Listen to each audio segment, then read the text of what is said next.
Dacă ești la început de drum sau ai deja o afacere, ultimul lucru pe care ți-l dorești este să fii invizibil.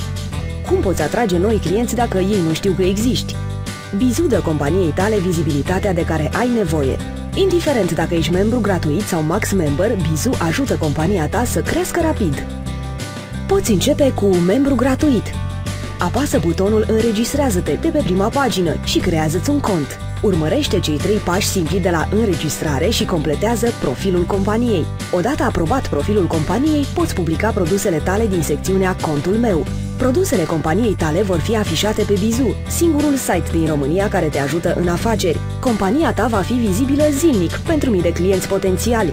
Ai un puternic sistem de mesagerie care te ajută să comunici eficient cu consumatorii și să primești cât mai multe comenzi. E ridicol de simplu.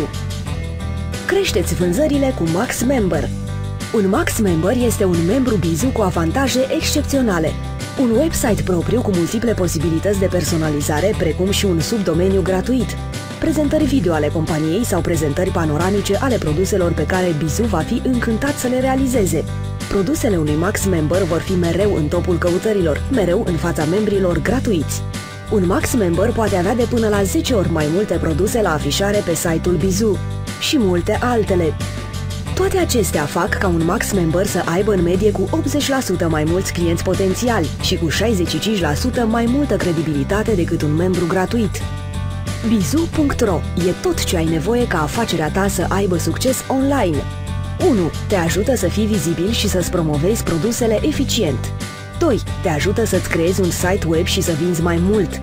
3. Te ajută să comunici zilnic cu mii de clienți potențiali. Bizu ajută compania ta să crească ridicol de rapid.